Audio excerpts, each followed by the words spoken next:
All right, class, welcome to chapter 16, Undernutrition Throughout the World. So before this chapter, when we have been talking about nutrition in this class, we've generally been referring to nutrient status and nutrition in North America, specifically the United States. This chapter will cover some things that are similar in the United States, but also some global nutrition issues. So, 1 in 7 people worldwide is chronically undernourished, meaning they are always not having enough to eat.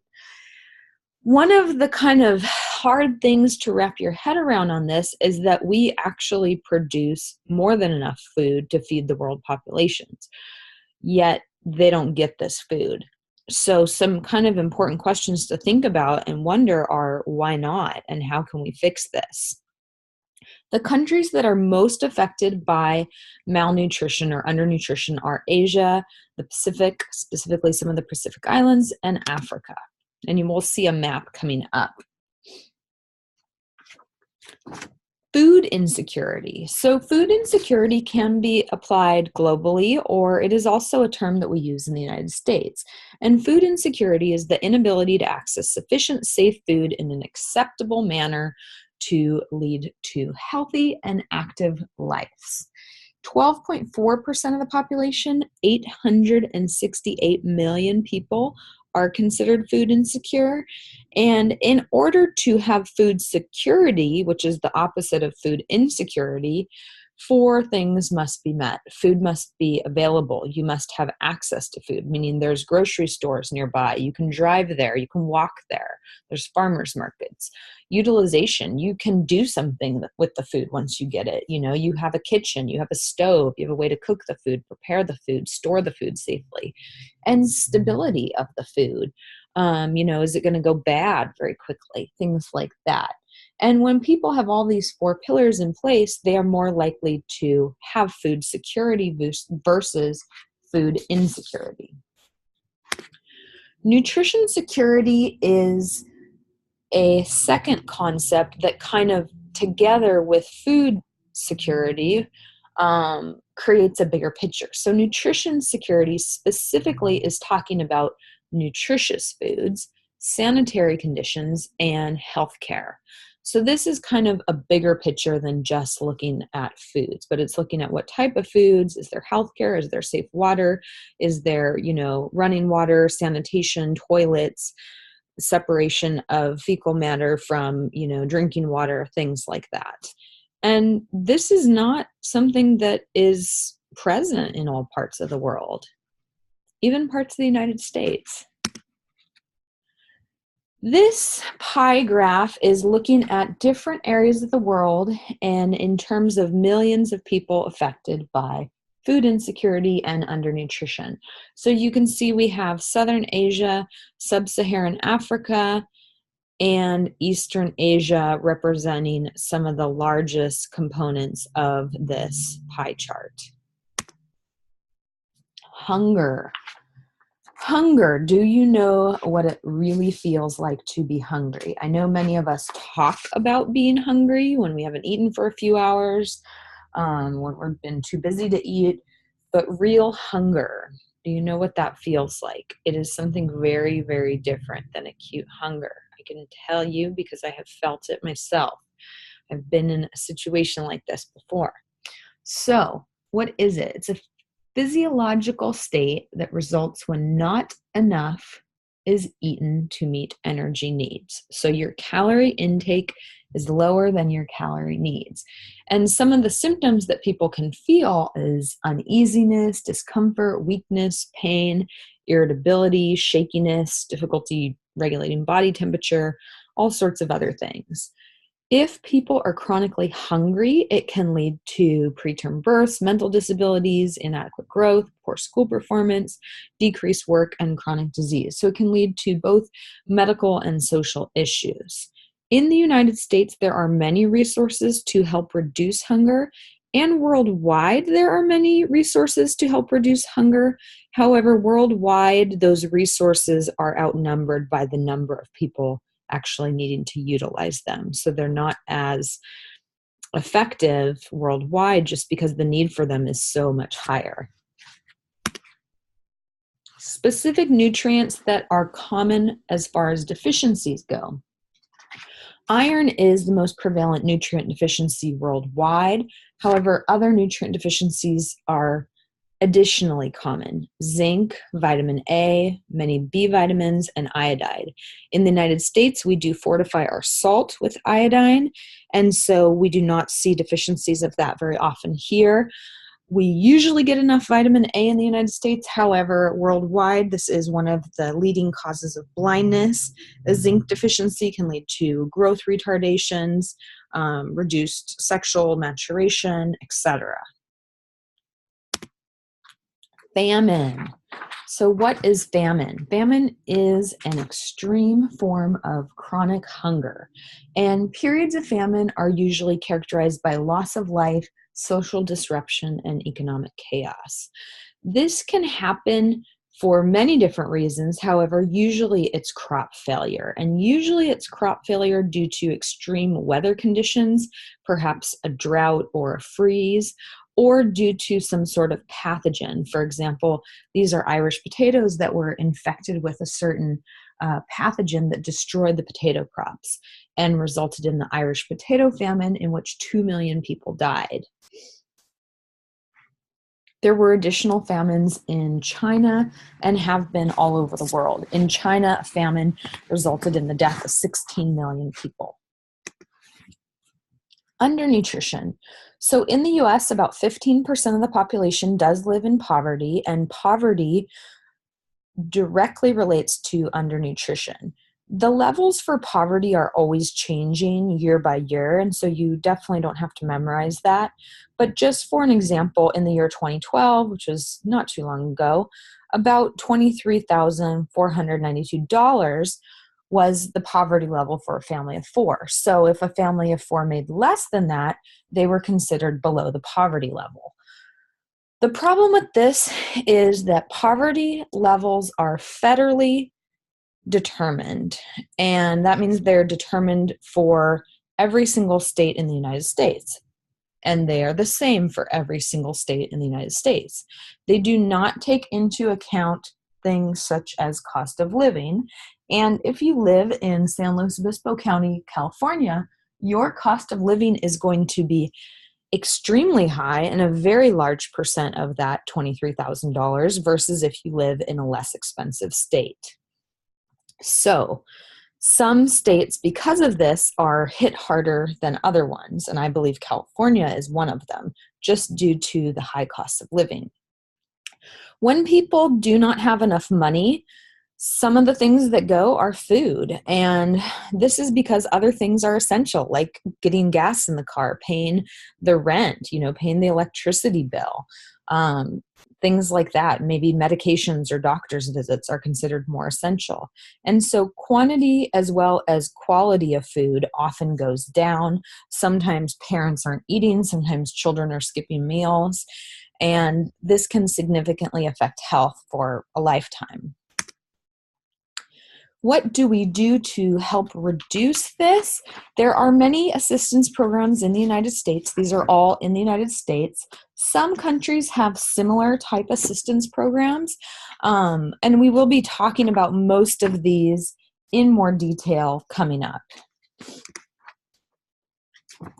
So one of the first programs is called SNAP, and the program is called SNAP now. However, previously this was called the Food Stamps program, so many people potentially have heard of food stamps. In 2008, it was renamed to Supplemental Nutrition Assistance Program, or SNAP, and the idea was to kind of give this assistance program a makeover. Previously, this assistance program kind of had the name of welfare and, using the government's money, and it kind of had a negative connotation. I work with many elderly clients who actually need this, but they won't use this because they are ashamed to. And back in the day, this was associated as kind of a shameful thing to do. However, I do not believe that it is, but many people still feel that way. There used to be actual physical stamps that you would have to take to the register at the grocery store and separate from your stamp booklet and give to the clerk. And so it was very obvious who was using food stamps and who was not. Now, however, they send money electronically to an ATM card, which you're given, and the ATM card looks just like any other ATM card. You swipe it at the grocery store just like you would swipe any other ATM card. And nobody knows that you're using these food stamps or this supplemental nutrition assistance program. So in that way, it has very much improved. Other programs, school breakfast and lunch. So for students K through 12, they can get school lunch and breakfast for free for about 30 to 50 cents a day or at full price. There are certain income requirements that their parents have to meet for them to qualify as free. However, if 50% of the school qualifies as free, all of the students will get free lunch.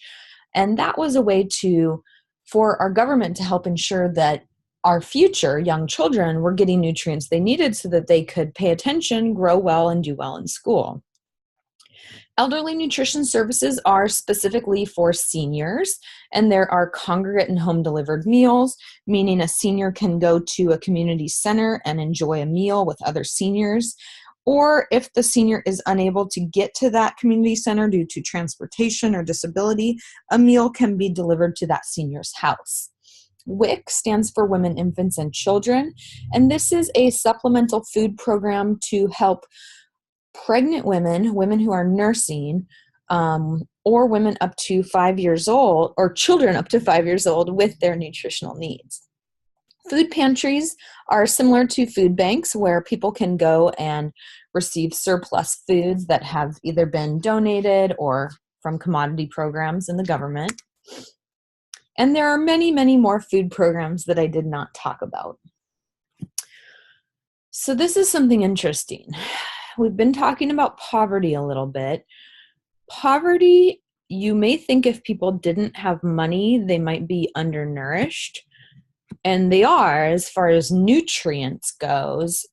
But when it comes to calories, sometimes they are overnourished. And the reason is because high-calorie foods are cheap. You can go to any dollar store, and I will tell you, the more processed, high-calorie foods are cheap. Cheap, cheap, cheap.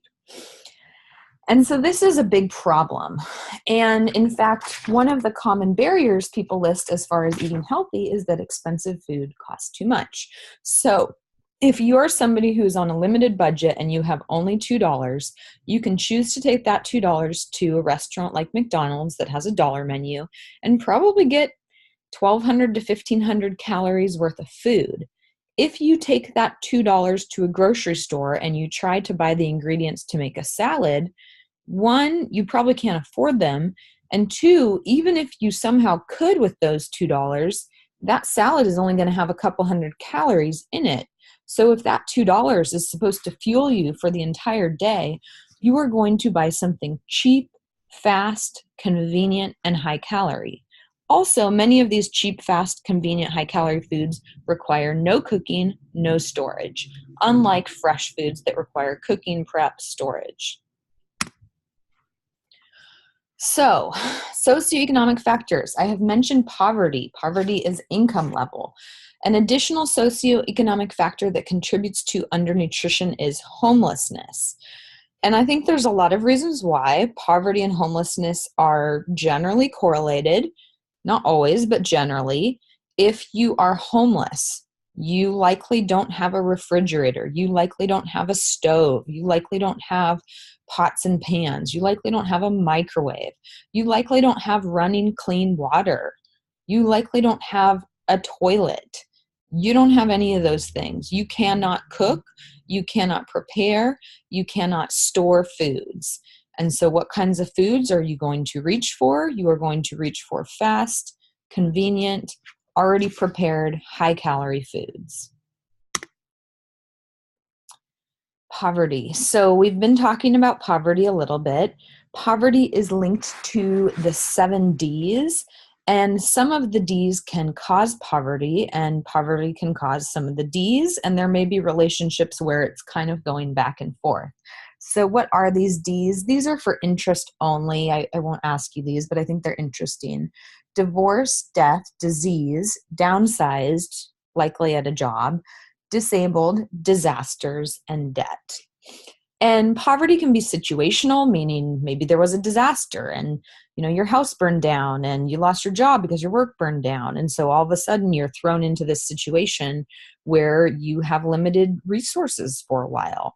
And then maybe that goes away. Poverty can also be generational. And you wonder, is this genetic? It's probably not genetic. It's probably more of an issue of nurture.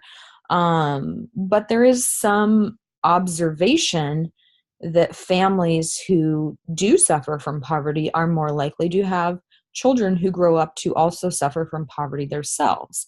And this is due to many, many, many complicated factors, but food is potentially one of them. If these children suffering from poverty are undernourished during their school years, they perhaps don't do as well in school. Maybe they don't get a good job, don't go to college, and then they're not making as much money, more likely to be in poverty. Access to healthy food. This is a big one. Remember, accessibility was one of the pillars. And so many Americans do not have access to any food, let alone healthy food. So fresh fruits and veggies, fresh dairy, fresh breads, fresh meats, things like that. Many Americans live in what's called food deserts. In fact, many people globally live in food deserts. This absolutely does not just affect Americans. This is a global issue. And food deserts occur when you are not close to a grocery store, or that grocery store doesn't sell anything that's nutritious. So originally this was defined as a low-income area where a significant number of residents lived far from a supermarket. And far was considered 1 mile away in an urban area or 10 miles away in a rural area. And you could see how this would be a barrier, especially if transportation is an issue. I will add this video to the website, and this is a very, very interesting, fascinating video. So I do recommend you watch it. Homelessness. I mentioned that homelessness contributed, and I mentioned some reasons why. As far as statistics on homelessness, homeless children, homeless veterans, more and more people being homeless and utilizing shelters. And children are more likely to go hungry if they are homeless versus if they're not. I think there's a lot of reasons why for that, easy to understand. Hunger in the developing world.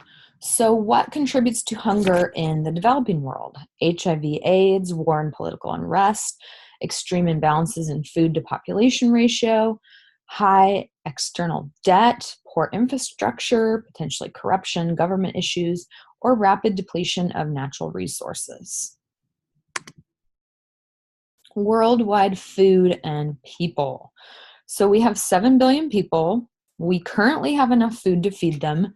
However, it is anticipated that at some point in the near future, our ability to produce food will be less than the amount of people that we need to feed. And part of this is there is limited farmland available and there's limited healthy farmland available.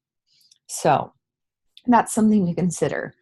9 out of 10 infants are born in the poorest sections of the world. These infants suffer from malnutrition, as well as these infants' mothers likely suffered from malnutrition, which we're going to get to in a little bit. Sustainable food production is a big concern. So yes, we do have methods to increase crop yield, but is that sustainable? Does it deplete our soils? Does it cause erosion and runoff? Kind of what do we need to think about? And then family planning. Family planning is a very effective way to control the population. And control the population may sound a little bit like playing God, but if we do not control the population, we will not be able to feed the population. And that is an issue that cannot be ignored. This is a hunger map, 2014. There may be a more recent one out there, but this is a pretty good one. The greenish areas are very low hunger, And the red and then kind of dark brown areas are the highest in hunger. So you do see a lot of hunger happening in Africa, also India, Mongolia, Pakistan, Madagascar, etc. A little bit in South America and Central America. Okay, breastfeeding. What does breastfeeding have to do with hunger and malnutrition? A lot. This slide does not even do it justice, but breastfeeding is great for so many reasons. One, breastfeeding can provide adequate hydration and nutrition to the infant, absolutely for the first 6 months of life. You may need to supplement with a little bit after that, potentially iron, vitamin D, and potentially some calories and fiber. But breast milk is still a very, very good source of nutrients. The World Health Organization recommends women breastfeed for up to 2 years. Breastfeeding, as one of its side effects, delays ovulation, meaning a woman is less likely to get pregnant right away if she is breastfeeding. And it's important to spread out her pregnancies both for her own health, but for her health of the baby. If a woman gets pregnant right away and has a new baby, that firstborn child is more likely to have to wean from the breast and suffer some malnutrition.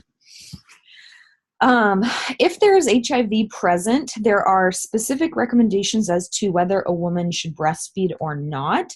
If it is more risky to give formula, then a woman should absolutely breastfeed. However, in the United States, where formula is accessible, safe, and nutritionally complete, it is acceptable to use formula instead to reduce risk of HIV transmission to baby. Agriculture. So, these are facts to think about.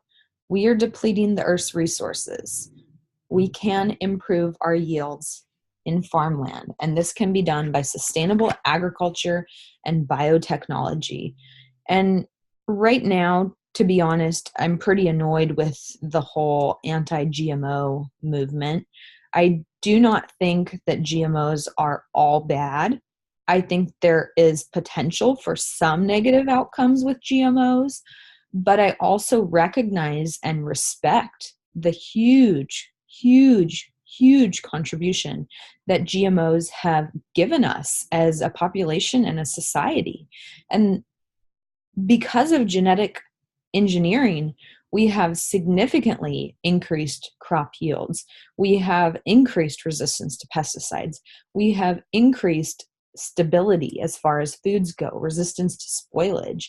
And we have been able to feed so much of the world, as well as fortify or kind of genetically engineer certain nutrients to be higher in these foods. So there are very, very, very many benefits to genetically modifying foods. I'm not saying that it is not without potential risk.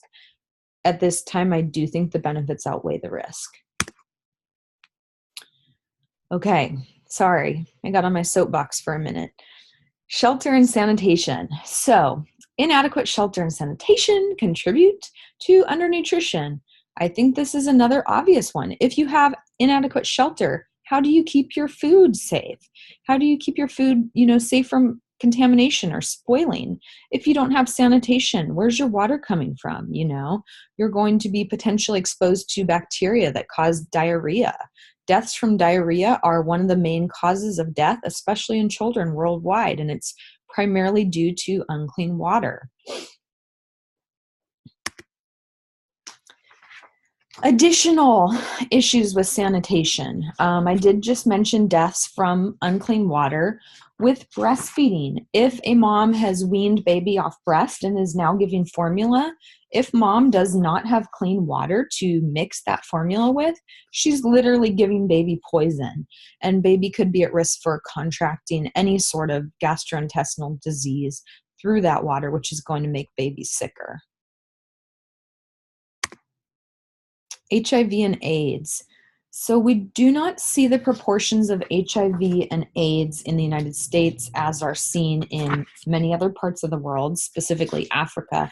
However, this is still a very significant global risk. There are 34 million people infected, probably more than that. This should actually say 50%, not 5%. So this is a small typo. So in some parts of Africa, up to 50, this is a large typo. This is not a small typo. Up to 50%. That is a lot. Live with HIV. HIV is severely debilitating. When people have HIV, their immune systems are suppressed. They are at more risk for opportunistic infections. They also have higher calorie needs, 10 to 15% higher than people who do not have HIV. When parents of children, or when parents have HIV and pass away, this leads to orphans, and there are 16 million orphans just because their parents had HIV. Adequate nutrition can help slow the disease. Poor nutrition or undernutrition makes it worse. Multivitamin supplements are helpful. Protein supplements are helpful. Adequate calories are helpful. Of note, one thing that is not helpful in nutrition and age is actually iron. Iron can promote the viral growth. So you do not give people with HIV iron supplements. It's okay for them to have adequate dietary iron intakes, but generally they do not take an iron supplement as a preventative measure. How do we reduce undernutrition? Or maybe I should say, how do we not reduce undernutrition? So a lot of people think, well, let's just ship them something. Let's send them some stuff. No, that doesn't work.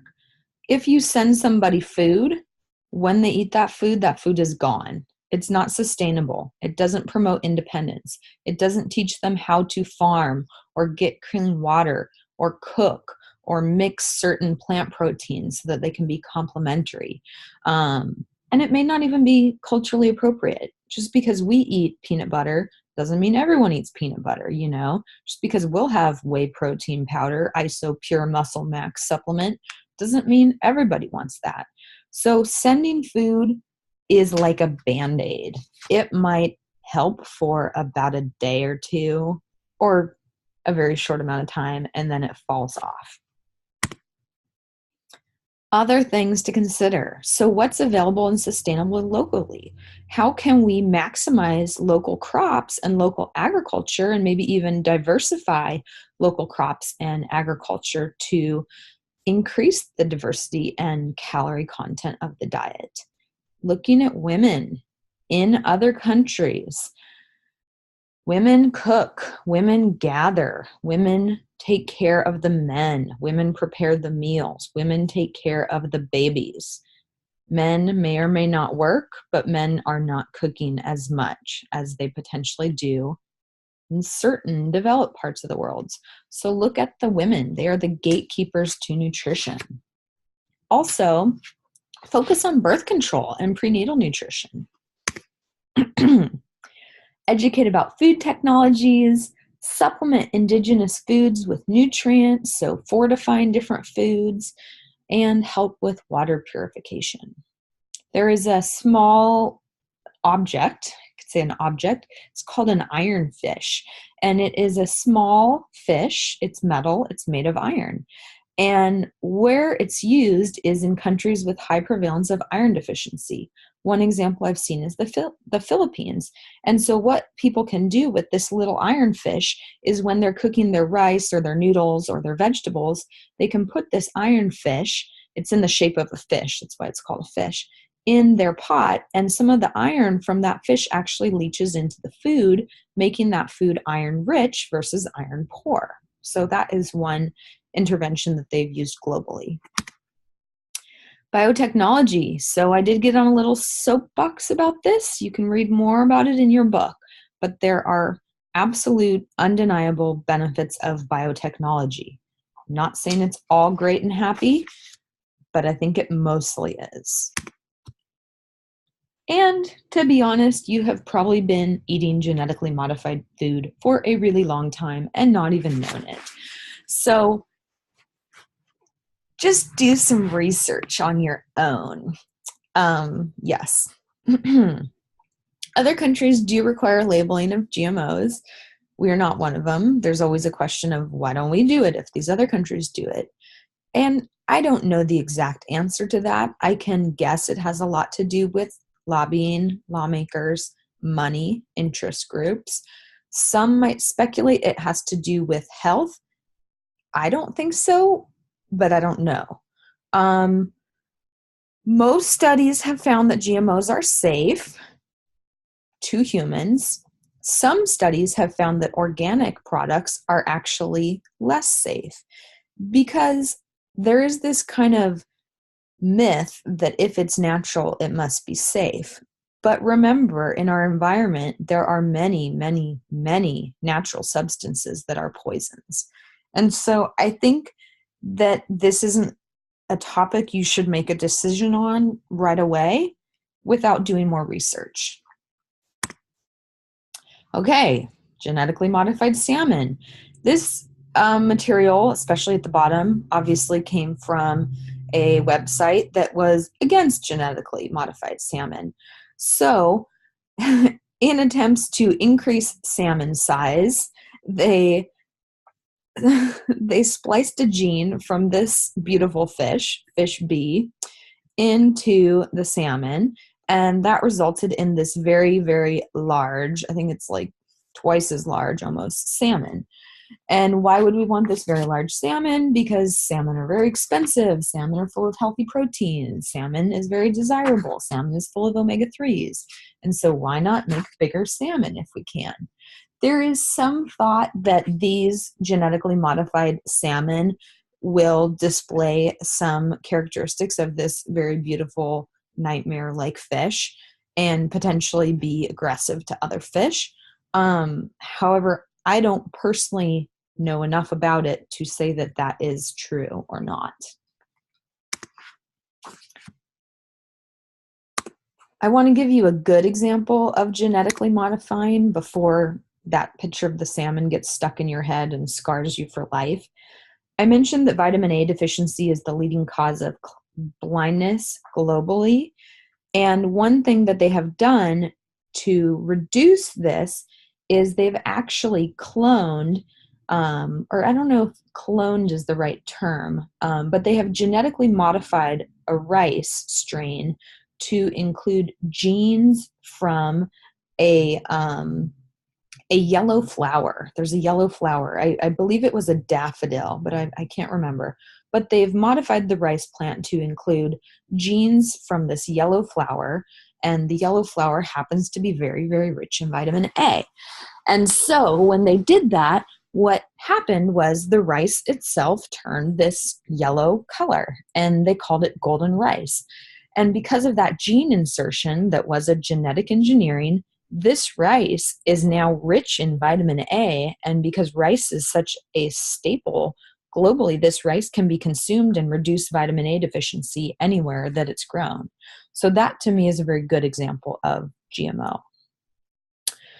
Okay, certain life stages. So children, women, and the elderly are at highest risk for malnutrition, as well as anybody who's immunocompromised. We already talked about HIV/AIDS a little bit.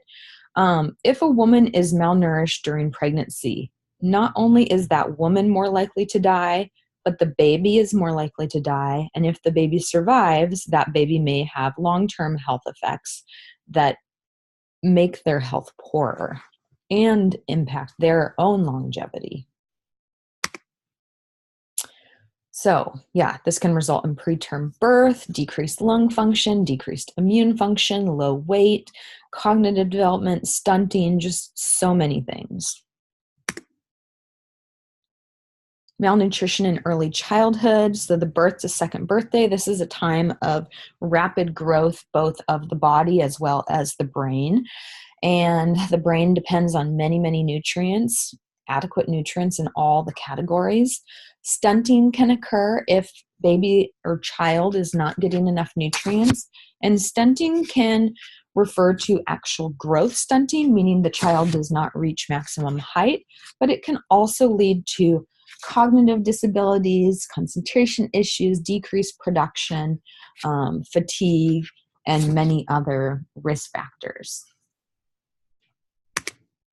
Okay, so I'm sorry if I scarred you for life with showing you genetically modified fish and made you really depressed about nutrition worldwide, but I think this is an important topic to think about. I don't know when you'll be listening to this lecture, but as I'm recording this lecture, Thanksgiving is coming up. And I think that hopefully we have a lot to be thankful for. I know I personally do. I will enjoy food on the table, and I'm very thankful for that. I also would like to find more ways to reach out to others who are not as fortunate in this regard. And I think that the choices we make at the grocery store, at the gas station, at the restaurant, with our cooking, can actually impact worldwide nutrition. Okay. Sorry about that. Now go watch some comedy movies or something, and I'll talk to you next time. Thank you.